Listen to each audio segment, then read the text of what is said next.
I'm Nisha Gagarin. And I'm Doug Jessup. Everyone has a story. Stories have power. They help us understand each other. And these stories deserve to be passed down. It is time for Family Heritage Stories.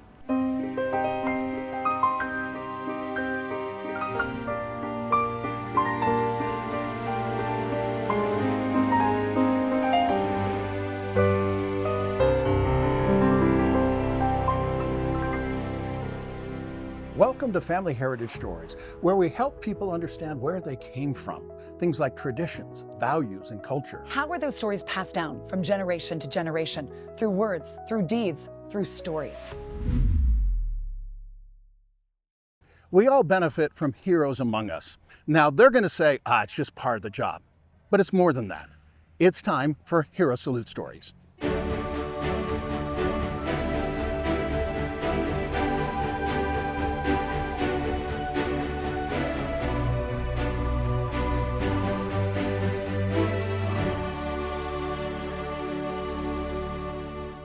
Hi guys, this is Doug Jessup. Welcome to this episode of Hero Salute Stories. With me today, John Abreu. Now, John, I have to admit, I've been waiting to meet you because here's the backstory, okay? And it is the coolest thing. I've had a couple experiences in my career that I basically call the power of stories, okay? I mean, I helped, somebody find a birth father once. I found all that kind of stuff. But you, wow, okay. One of my favorite interviews was actually a group of 6 interviews, was with the 159th Dust Off Medical Evacuation Helicopter pilots. And these guys told me incredible stories.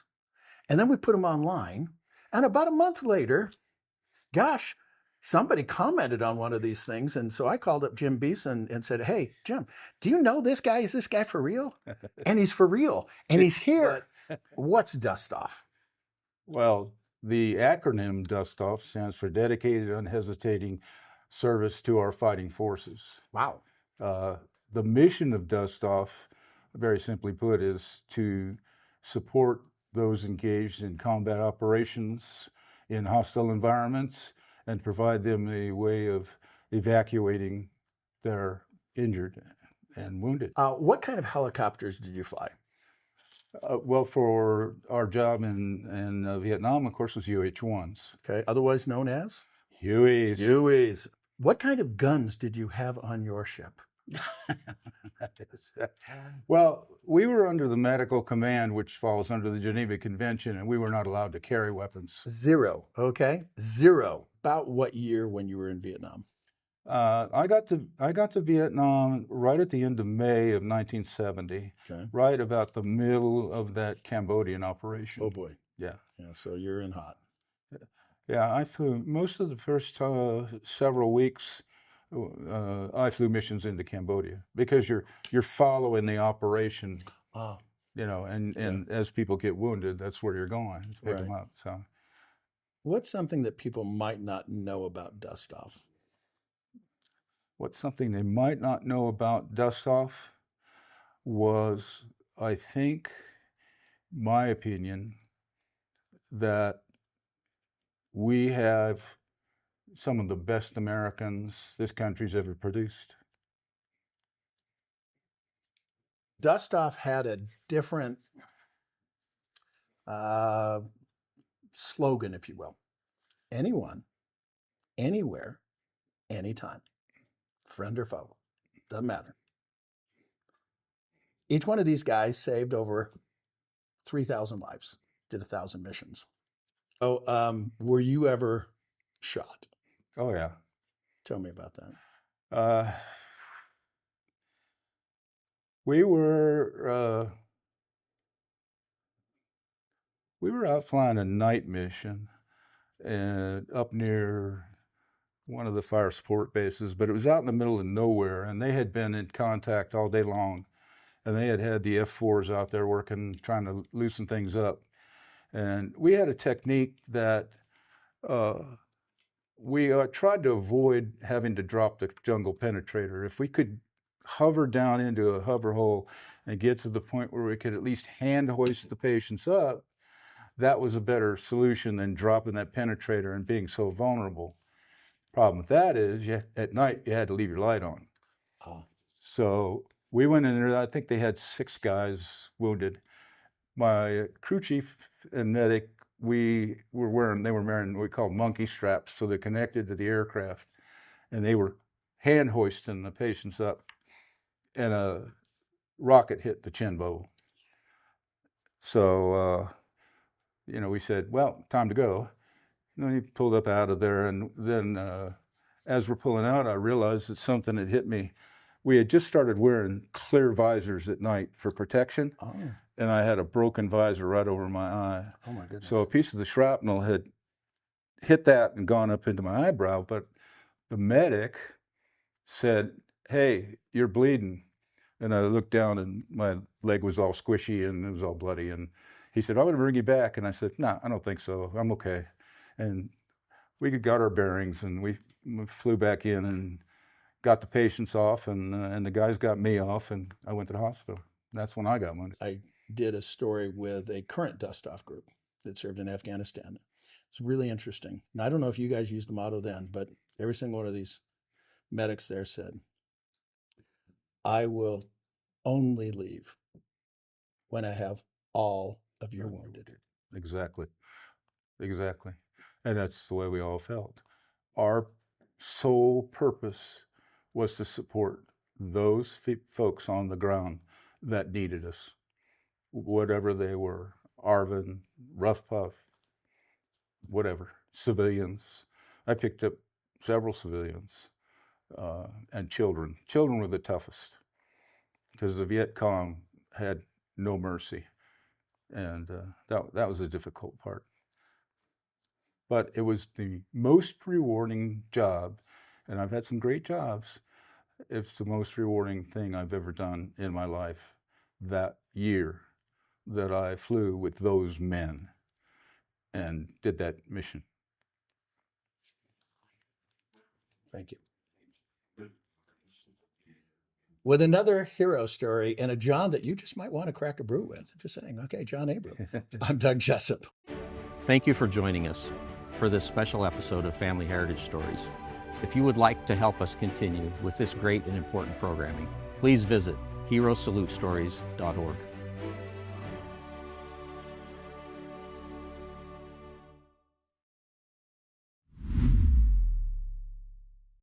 For me, when I saw that they were going to do it, it was a good, easy decision. I said, yep, I'm going. I want to see some people maybe that I haven't seen for a long time, meet some people that I've never met before. And the recognition of our service and what we did, even though it's taking a long time, is okay. And I believe that, the way the Vietnam veterans generation was treated nastily and in an ugly way, if we're the only generation of veterans that's ever treated that way, put it on our shoulders, we can take it, it's okay, it's over, it's done. And I'm very, very happy that they treat all of the younger veterans generations behind us with the way that they do now. That's good.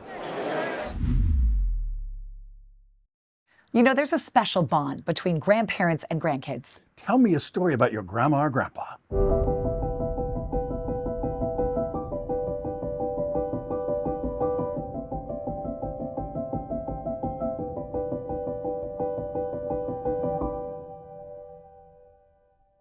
My grandfather, right. Gordon Comrie, the world's greatest salesman. And I know that for a fact. My father didn't tell me that. None of my aunts and uncles told me that. But the man who worked with my grandfather in the 30s described how they had become millionaires together, building a sewing machine retail business at a time when no one had any money. So it was a big story. Broadcasting from Lanny Bernard Gallery, you're watching Family Heritage Stories. We'll be right back. Family Heritage Stories features examples of stories from the past to help shape the future. If you would like help saving your stories with a private interview, contact Krista at fedorafoundation.org for pricing and availability.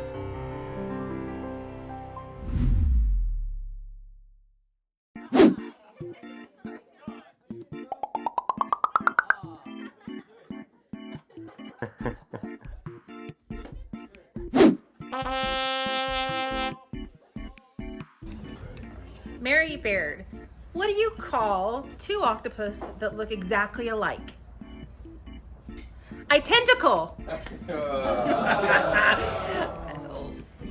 What do you call a pencil with an eraser on both ends? Pointless.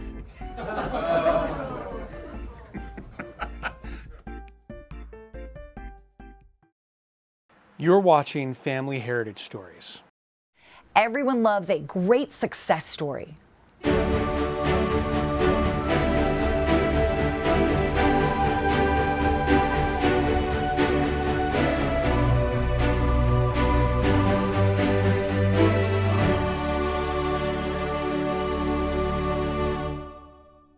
So, Lon, full disclosure, you and I have known each other for a while, and you own, obviously, a construction company called. Rocktop Construction. Okay, where'd you come up with the name? I did some research when I was in Florida, not knowing I was going to end up in Utah when I created it. And I was looking for something that just conveyed something that was solid and easy to remember and easy to brand. And I was surprised when it wasn't taken. I even drew mountains for the logo that look a lot like the Wasatch Mountains here. Go for it. In spite of the fact that I drew that in Florida, not knowing I was going to end up here. But I am happy to be here. In your lifetime, you've also been around a lot of mountains around the entire world as a United States Marine. So, number one, thank you very much for your service. Now, admittedly, I come from a military family, okay? And so to me, if I have the choice between supporting a business that is veteran-owned versus one that's not, I'm going to pick the veteran-owned business every time. Why should people support veteran-owned businesses? Well, I guess one reason might be to give back. Young men and women from all branches of the service made a choice to give to their country. And as soon as they graduated boot camp, they were a veteran. You don't have to deploy, you don't have to serve in a combat zone. You're somebody willing to give. And it's kind of nice to see people that do those kind of unselfish acts to get something back. Why did you decide to get into the construction side of things? Well, I had a passion for construction. I started drawing blueprints on grid paper when I was in the 7th grade. I always wanted to do that. And I took after my father in that way. He built 3 homes without any background, without any Google or YouTube. He would rent equipment and I would be out there helping him. In general terms, what kind of skill sets do you think that veterans take from their military experience into civilian life, and why we should support those businesses? So I like this question because I have one example that kind of answers that in general. I had a young Marine who was getting off active duty, and he was a corporal. He'd been in 3 years, and he was like 21 years old, and he didn't feel like he's ready for civilian work. So he said, all I've done is, I went to my MOS school and I got my assignment. It was a combat arms like infantry or artillery, and he was afraid that wasn't going to transfer. And he says, and then I got this assignment in charge of the barracks and some base housing. And that's all I've done. I don't feel like I'm going to get a job. And I said, you're 21 years old, right? Okay. Your friends that are 21 years old, what are they doing? Not much. And what have they done in the last 3 years? Yeah. And some of them probably aren't even out of school yet. Now, as a corporal, when you were working with the barracks and the base housing, what were you in charge of? Oh, well, I just had these civilians that did the cleaning. I'm like, how many?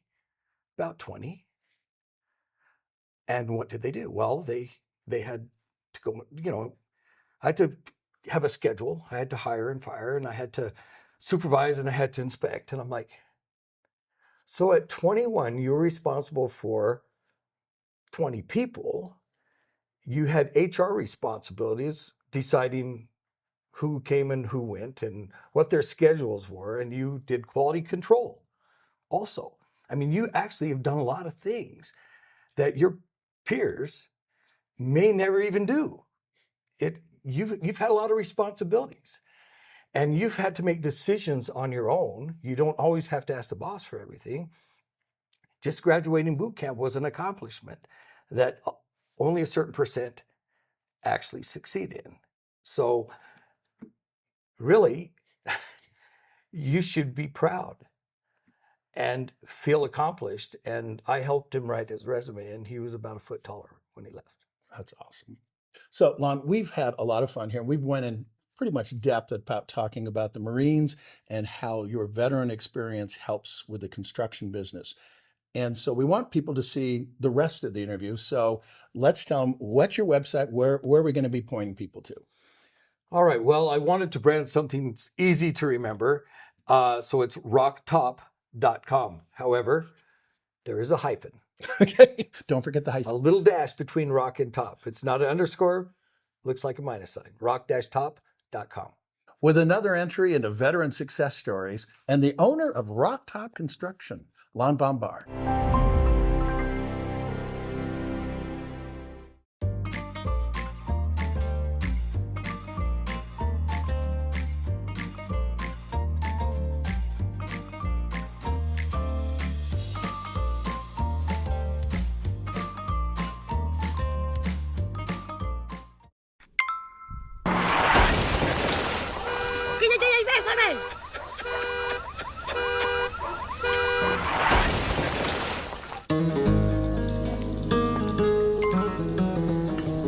Me gusta tu vestido. Dime más. Tus manos parecen muy suaves. Dime más. Tu pelo es perfecto para la forma de tu cara. Dime más.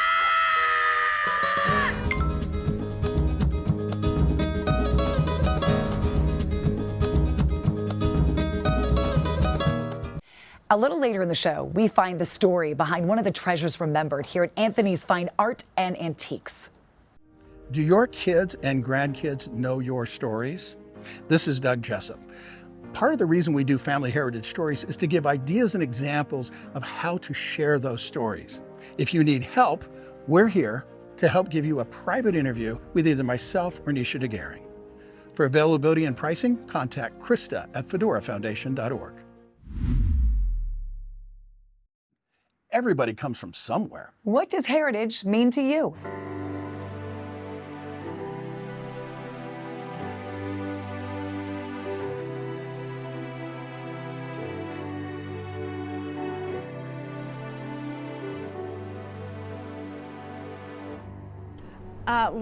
Lanny Bernard store opened in 72.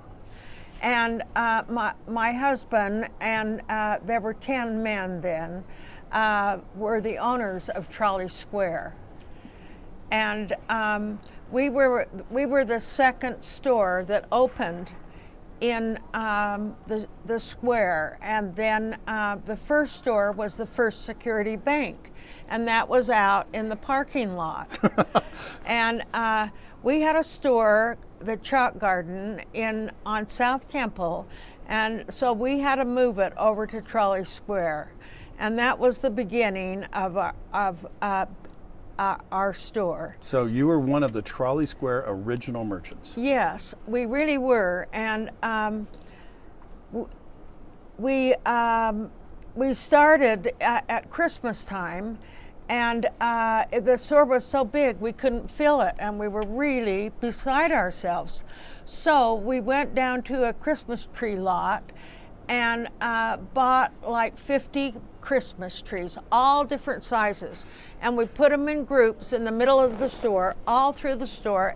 And it was so fun. And we lit some of them, and then we put our merchandise in the middle of it in different places, and then we started decorating the trees with all the things that I would buy in New York and San Francisco.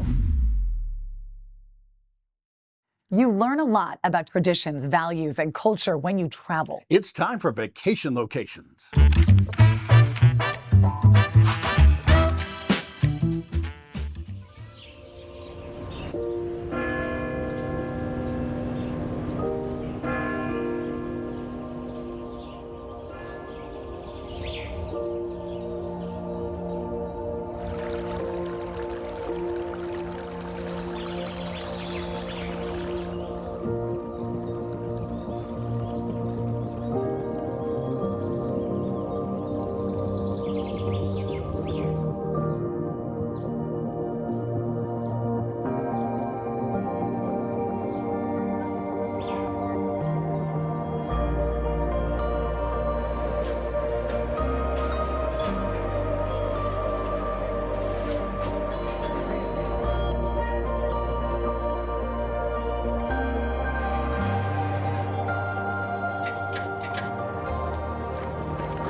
Soy Mariana, estás viendo Historias de Herencia Familiar. Ya regresamos.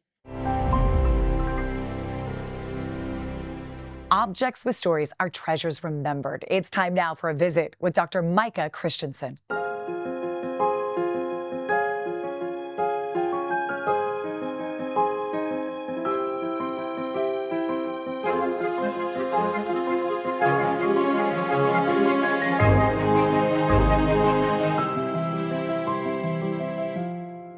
With me today, Dr. Micah Christensen, and we're here at Anthony's Fine Art. In the medieval times, if you were a king or a queen, you would take this cabinet part, and this is the stand part, throughout your country, and it is your laptop. It would have your seals, your legal documents, and you'd dispense justice, and you'd rule on laws with the use of your cabinet on a stand.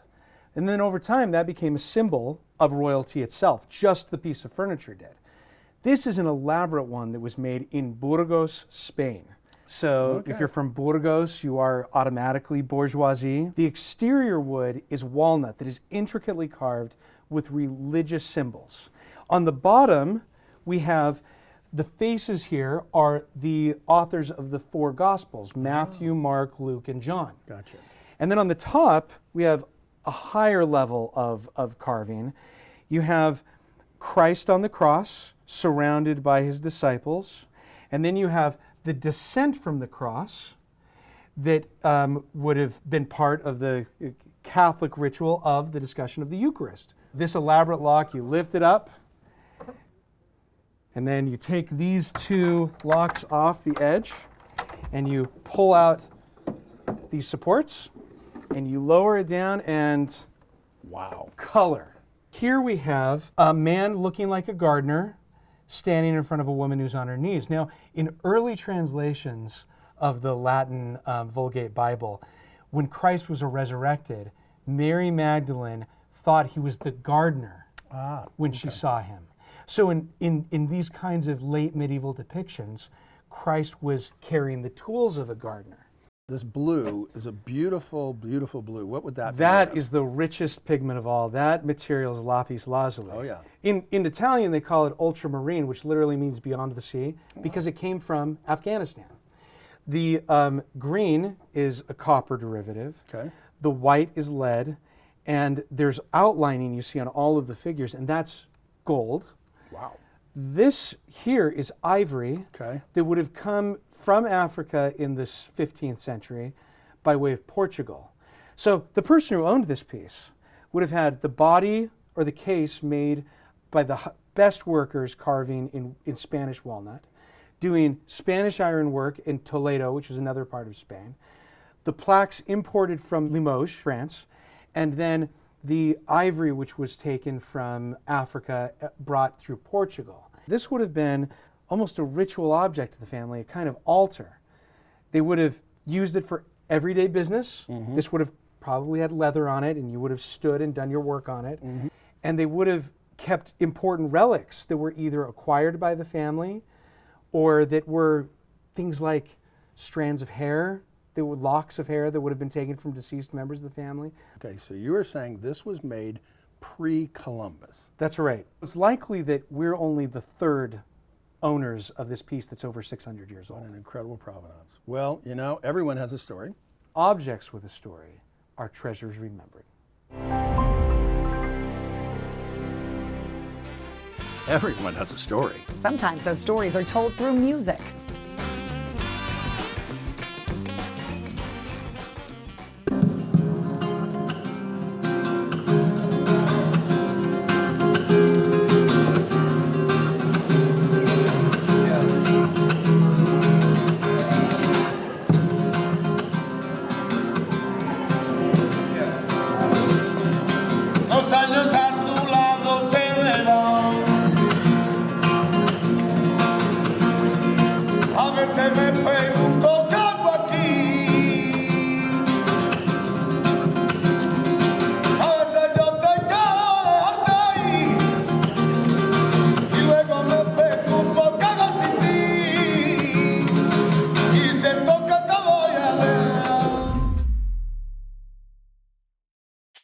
What makes you smile?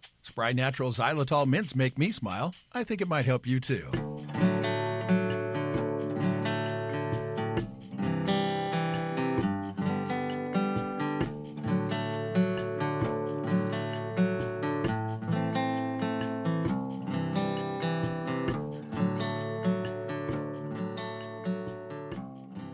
It's our honor to be able to help people remember where they came from. The Fedora Foundation supports the collection, preservation, and distribution of diverse stories of traditions, values, and culture, right here on TV and online as well at FamilyHeritageStories.org. How do you want to be remembered? With another episode of Family Heritage Stories, I'm Nisha Nagarian. And I'm Doug Jessup.